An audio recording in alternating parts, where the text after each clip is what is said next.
Stand firm then, with the belt of truth buckled around your waist, with the breastplate of righteousness in place, and with your feet fitted with the readiness that comes from the gospel of peace.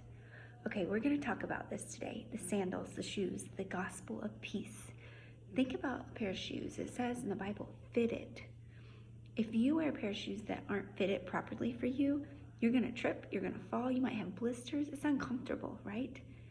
Often we wear stress and chaos and anxiety, and it's uncomfortable because it wasn't fitted for us. We were fitted with the gospel of peace because of Jesus Christ. So let's think about that. In battle, we've been talking about armoring up for battle. In battle, soldiers wore sandals for, we're gonna talk about one purpose today. Tomorrow we'll talk about another. For speed, the sandals were fitted properly so that they were able to run faster. I was a runner, and if you had the incorrect shoes, your toenail could fall off, you could have blisters, it would slow you down. In battle, the sandals allowed them to move quickly, allowed the soldiers to move quickly. Now, how does this apply to us? Why does God give the analogy of putting on fitted sandals of peace? Well, the world we live in is full of a lot of chaos, right?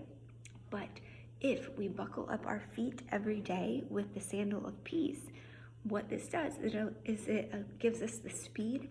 It allows us to quickly recognize the attacks of the enemy. Because the truth is, Satan is sneaky. His attacks are sneaky, and oftentimes we don't recognize them if we're operating out of stress, anxiety, chaos. When we put on peace, we can more quickly recognize, just like the soldier could quickly run, right?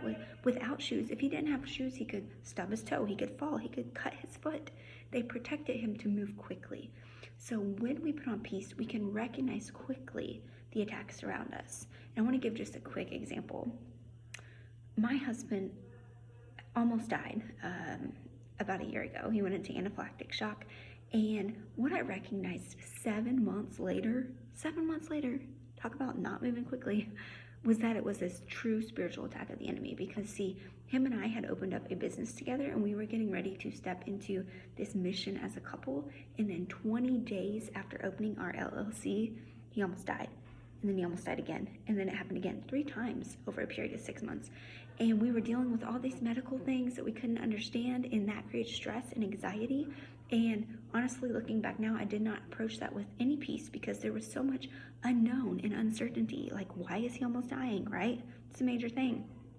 What I recognize now, almost a year later, is what a spiritual attack it was. And if I had geared up my feet with the sandals of peace, I probably would have recognized that earlier. So this isn't to put guilt or shame or anything. It's just to help you understand that when we put on the sandal of peace, when we approach a situation from a peaceful place, we can recognize quickly the attacks of the enemy. Instead of hanging out in that negative thought pattern for years or decades, right? There may be something you've believed about yourself that simply isn't true, but you've just hung out there for decades because we haven't recognized and been able to quickly recognize the lies of the enemy. So the purpose of the sandals of peace is to help us move quickly to recognize when the attacks are coming. Now, also on the flip side of that, it also allows us to move quickly when God calls us to something that maybe we're not comfortable with, right? Because we don't want to step out in something that makes us uncomfortable, but oftentimes God calls us to things that we would have never expected, or we wouldn't go there on our own, right? So when our feet are laced with peace, we can quickly move to where God is calling us. It is the weapon. Peace is the weapon that helps us approach situations and move forward in situations, recognizing the attacks and running away from the attacks and into the calling of God, forward into his plan. That's what peace allows us to do. So I hope today that you can gear your feet up so that you can run fast, so that you cannot step on things, hurt your feet, get off track, that you can put peace around you today so that you can move quickly into what God has for you, so that you can recognize quickly the attacks of the enemy and not stay there for 7 months, 7 years, 70 years, but instead move forward into what God is calling you to.